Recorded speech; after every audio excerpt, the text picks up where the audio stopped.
The story's out there. Islam, one of the fastest growing religions in America, 1,209 mosques. No 30-second sound bites. Like all other faith traditions, America means home to 7 million Muslims. Las Vegas, Michigan, Chicago, Houston, Uncut, the whole thing. Detroit, Iowa, Virginia, Montana, San Francisco, New York City, Los Angeles, Washington, D.C. Experience the independent voices of American Muslims. Muslims America.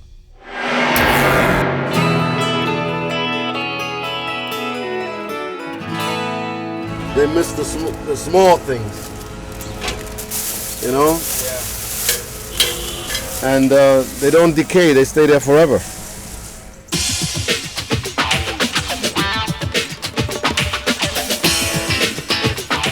I've seen and met many Imams in my life, but I've never come across anyone like Imam Johari.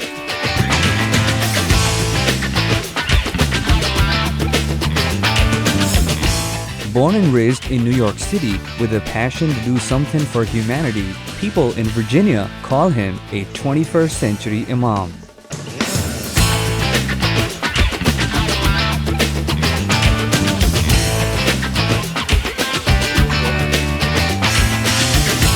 That's my uniform.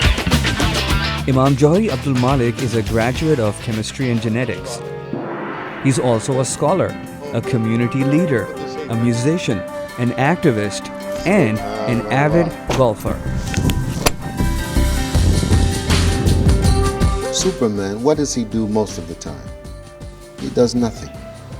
But every now and then he's called upon to do something superhuman. To have a capacity to care, a capacity to love, a capacity to see, a capacity to speak out. And just for those few moments, he gets to be Superman. Most of us, I think, are like that. Maybe you don't see that super moment. Assalamu alaikum. Imam Johari reverted to Islam during college days. But according to him, he's a born Muslim. In the true meaning of the word, we're all born Muslim. And so I'm not joining something new. I'm not changing my religion. I am just following the natural progression and dispensation of the prophets. That there's only one God, I learned in the 10 Commandments as a child. And don't make any image of God. Worship God, honor thy parents. So when I hear the hadith of the Prophet ﷺ, paradise is at the feet of your mother, I said, that's what I learned when I was a little boy. Nothing different. But now I have the Quran authentic. He did his PhD from Howard University in Washington, D.C. Johari served as the first Muslim chaplain at Howard for over a decade. Johari feels that it's his duty to pass the knowledge he has gained over the years to the next generation. So he teaches Introduction to Islam at Northern Virginia Community College. Imam Johari says that there's a huge difference between preaching and teaching. The preacher is saying, this is what we believe in, take my word for it. The teacher is saying, I'm going to ignite your mind in a way that causes you to assimilate this information that I'm giving to you, wrestle with it in your brain, think about it, challenge it, look other places, and then I'm going to examine you to find out if you can think.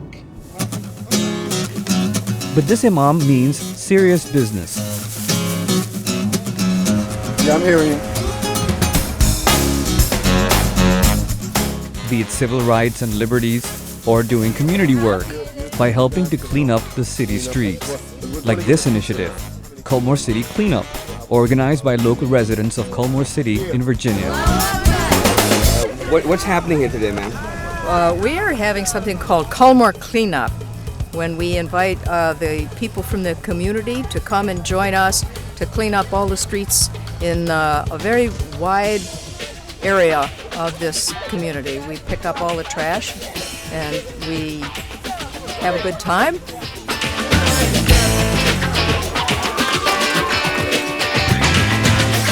Everybody's taking a part in this cleanup campaign. Moms, dads, children, be it Muslim, Christian, Jews, Hindus, and even the police officers. Well, it's actually deputy sheriffs that do the that go out with them.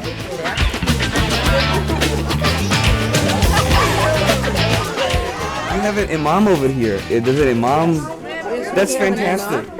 It looks like an imam. This looks like a 21st century imam. This is a 21st century Imam. He has never looked like this before. Ever. I have never seen him dressed like this. That's true. Well, we're having cleanup, so you have to dress appropriately for the occasion. Huh? But what are you doing here, Imam Johri? Well, I mean, the Prophet ﷺ said, cleanliness is half of deen, right? Yeah. So we live in a neighborhood. We have to keep our neighborhood clean just like everybody else. That's beautiful. But also, it gives us a chance to build community.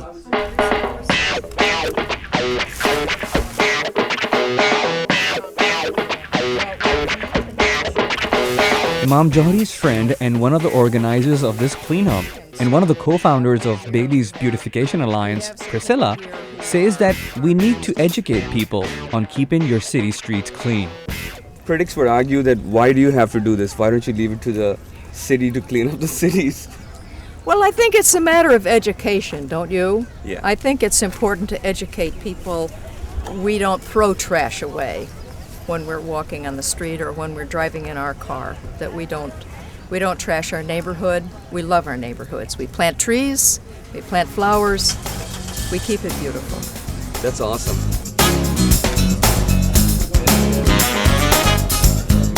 So today, Imam Johri is also getting down on the streets and getting his hands dirty, all in the name of community service. Bailey's Beautification, along with this Kalmar cleanup effort, Dawah Hijrah, the Islamic Center, you know, all of the parts of the community coming together. Yeah, I can see it right now. Priscilla and you standing like this is awesome. Oh yeah. I mean, we're talking about hundreds of people coming out from different parts of the community, working together, cleaning up together, building relationships. And so the big part of this is not just that our community is cleaner, but that it's more united around the issues and concerns of the neighborhood. Well, God says this is part of our responsibility to be responsible. The most important thing is responsibility to God, and God tells us to be responsible to our families and our communities. That things are better for the next generation. Man, that's what I call Muslims America.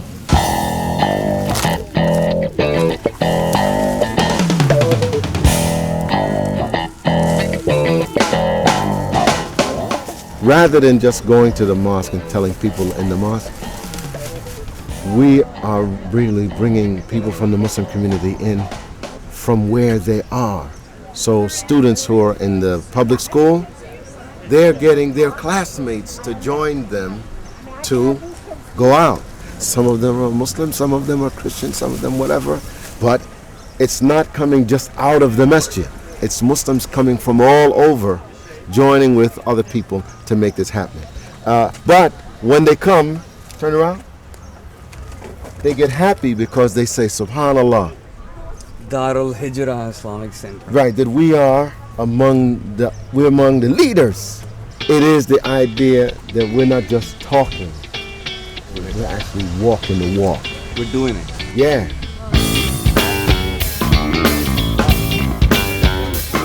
Johri feels that if the people see their imam cleaning the streets, possibility is that everybody would want to join in.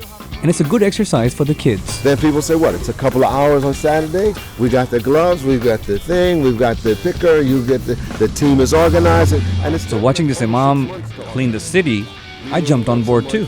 It's fun to clean your city. Fantastic. Am I going to get a chance to get my hands dirty? yeah, man, come on and get a glove and a bag and a t-shirt. Sign him up. He probably lied. I'm going to clean up the city. I don't know. I heard a lot of women saying. This is my water, as you can see. Have to have And plenty of water to keep plenty of yourself water because of- hydrated okay. because of the hot sun. Have you already signed up? Nope. We will take a team of one. Great, have fun. Okay, Thank great. you so much. So you're from Voice of America, huh? Saw you wandering around with that thing, but I didn't know what it was for. I'm actually from the State Department, but here I'm with my Rotary Club, and which is up here, and then I'm doing the Culmore cleanup. So I'm all set. It feels like you're giving back. You're giving something back to the community. You know, I mean, you take so much from the community. Why not give something back to it too?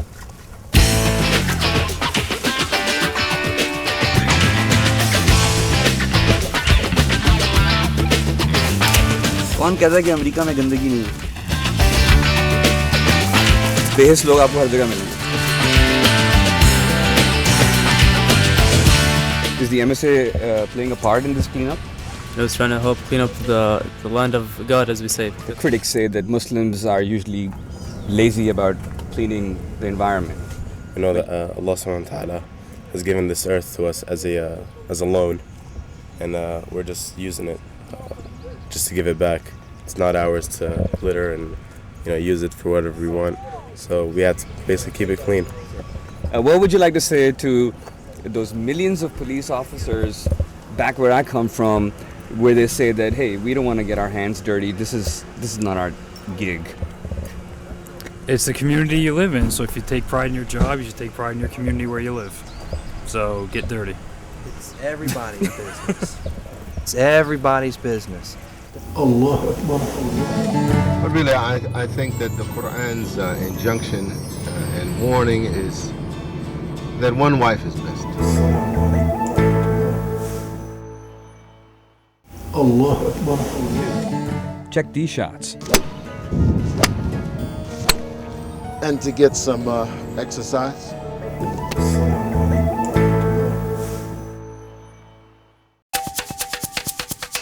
Like in other parts of the world, Imam Johari says that one of the biggest challenges in the Muslim world is education. And I'm going to keep saying, illiteracy is a major problem in the Muslim world.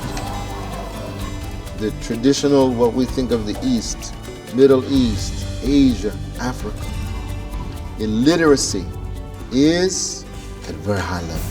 It is only when you have the balance that people get the full story.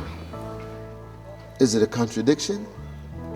Or is it to say, like the Old Testament said, there is a time for everything. There is a time for war and a time for peace. Huh? There's a time to be happy and a time to be sad. It's not a one-time fits all. It means that there are people, yes, who are taking the Quran out of its context. Even though polygamy is practiced by many Muslims, but Imam Johari believes in maintaining one healthy marriage. I only have one wife. And do you plan to keep it like that? Yeah, my wife plans to keep it like that. So, with those two things in mind, but really, I think that the Quran's injunction and warning is that one wife is best. First, let's get monogamy right. Get married, show that we in America, unlike most Americans, that we could get married and stay married. The divorce rate in America is 72%, something like this. This is unacceptable. And Muslims in America are falling into the same social trap. And so our real challenge now is not the challenge of polygamy. Our challenge is the challenge of monogamy. Can we make productive and happy and functional marriages?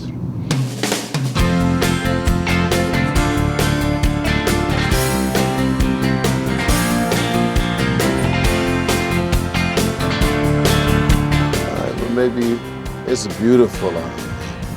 I don't know. And to clear his head, Johari likes to play golf. Get my blood pressure. It also keeps him fit. All right, baby. Inshallah. Wa alaikum salam. See what we can do. I got a couple of minutes break before Asr prayer. Yeah. I hit a few golf balls, inshallah. I mean, we've never seen this before, an imam and golfer. What is going on here, Imam Johari? Ya akhi, everything, alhamdulillah, that's halal, Muslims should be doing it. Huh? Right? And it's halal. Golf is halal. And when you get old like me, you have to do something for your health. Johari says golfing helps him calm his soul, as the fields remind him of how life would be in paradise.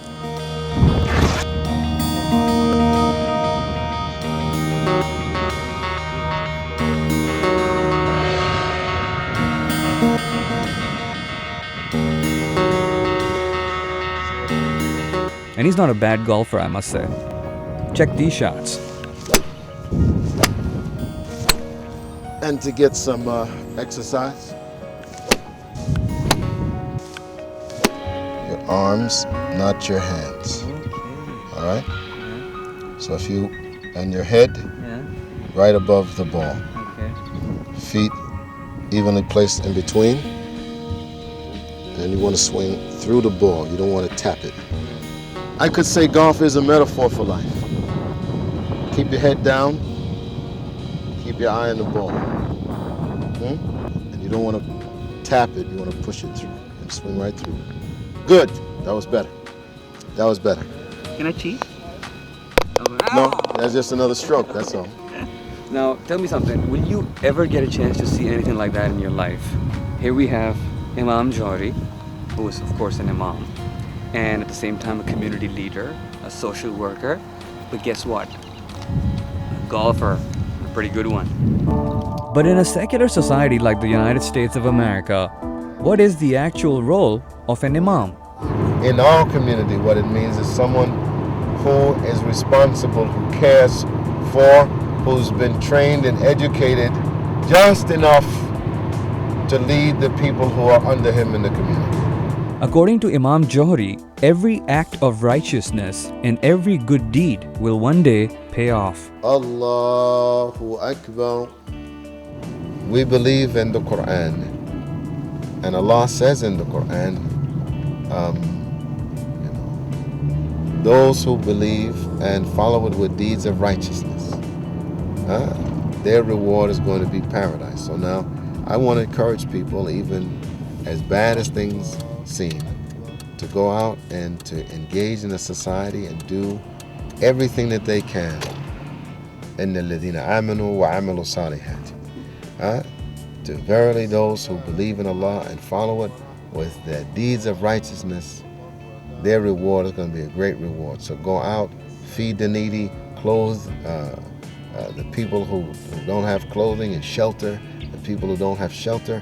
And do all of those things because this is what Allah calls us to do. To increase awareness about issues like domestic violence within Muslim families, Imam Johari has teamed up with Faith, a non-profit organization working to reach out to young and old Muslim men to help guide them. Basically, what we are trying to do is we are coming from the faith point of view, from the spiritual point of view. Imam Johari is an imam, mashallah. So he is approaching the community or the young men or the groups that he runs through the spiritual point of view, moral point of view. Mashallah, these imams here, they are not just focusing on one aspect of the community. They have to be in everything. It's a blessing to have Imam Johari in the community, because we have learned so much from him, and also that the community is benefiting from him so much. It's really remarkable how these imams can, take the challenge and just try to do the best.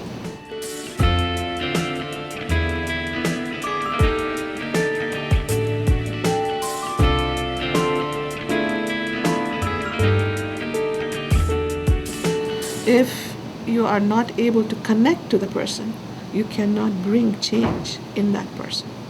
Allah Akbar. We say that the Quran says if you killed one innocent person, it would be as if you killed all of humanity. Allah Akbar. Think, reflect, analyze, look into the creation.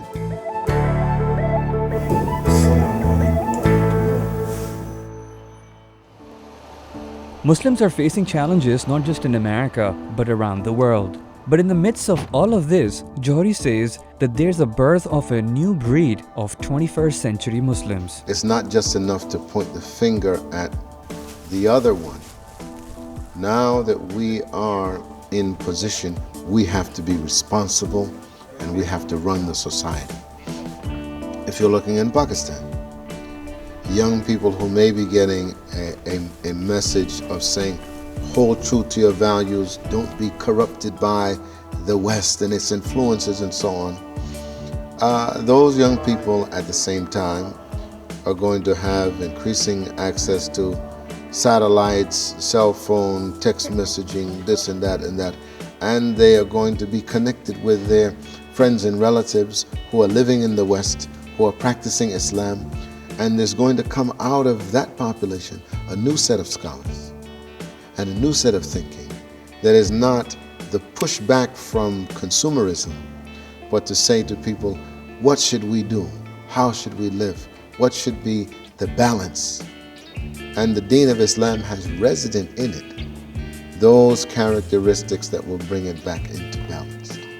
So it might look frightening now, and there might be some voices who are from the revolution, that when those people move into the middle of their lives and they have young people who are influenced but now matured, I feel confident that they will come back to the balance.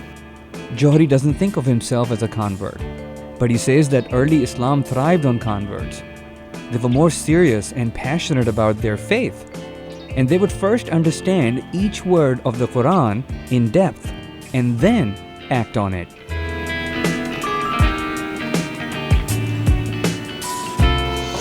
I believe that the institution of teaching children the discipline of memorizing the Quran is excellent. But that's not the last step, that's the first step. How do I know this? Because the companions of the Prophet sallallahu alaihi wasallam, their relationship with the Quran was that they never memorized, some riwayah say 10 ayat, some say 3 ayat. They never memorized this many, except that they contemplated upon its meaning until they understood, and then applied it to their daily lives. To do that means you have to do more than be a human parrot of the Quran. It means that you have to understand the implications of the Quran and then say, what is this message saying? And to know enough about it that then I can put it into practice. Imam Johari recalls that once there was a time when Muslims were known for their knowledge and wisdom. In the Muslim world today, this used to be the most literate society on earth. Muslims. The quality of a person's life was determined by how much they knew and how much they did with what they knew. Today, there are many reasons why.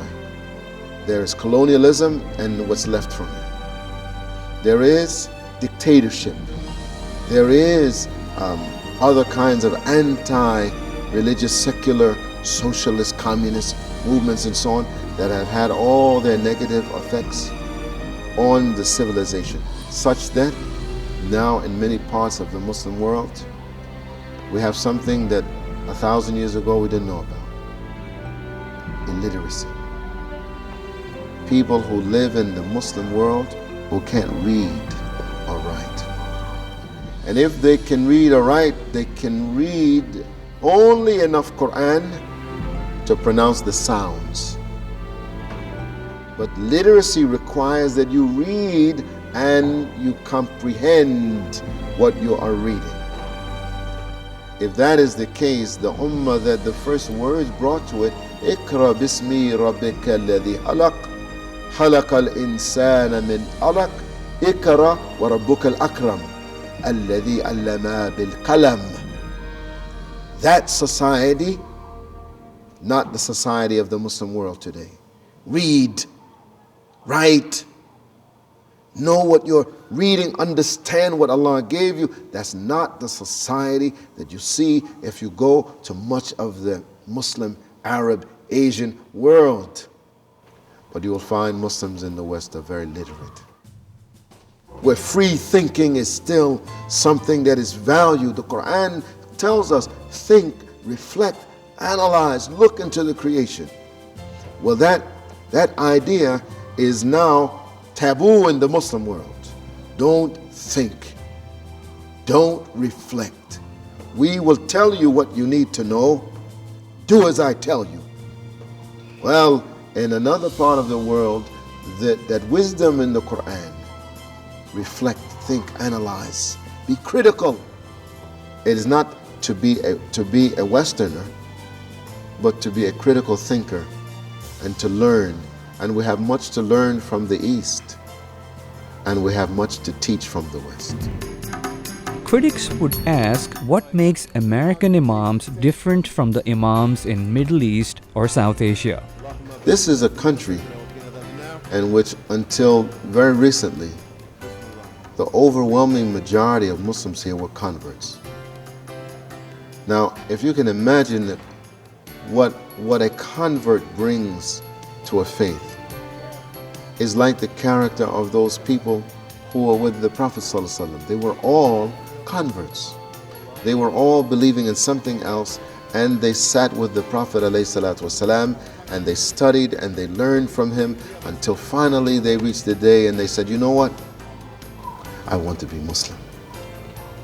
And I want to be Muslim, and I don't care who doesn't like it. That person is more energetic and motivated for the real tenets of Islam. If I ask somebody who lives in another country, what is Islam? You look at me like you're crazy. What are you talking about? What is Islam? We are Muslim. We live Islam. That's what Islam is. Oh, really? You have lost maybe some of the foundation of what Islam is. Your culture and Islam all washed together. And so now, in America, if you put the people's culture in the pot, and you put the Islam in the pot, and you put the fire under this crucible, it will begin to burn off all of the culture and leave just behind the Islam. That's what you have in America.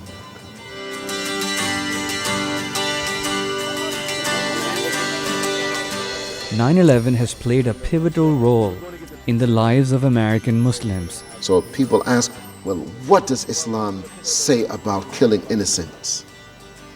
We say that the Quran says if you killed one innocent person, it would be as if you killed all of humanity. Why does everyone know that ayah now? Because of 9/11. Islam, now the pure Islam, burned from that fire. People have to know that. The community of Falls Church, Virginia appreciates the work and efforts of Imam Johari. And as one resident said, watching imams like these reminds him that things around us could be looked at with many different perspectives. For Muslims America, I'm Imran Siddiqui.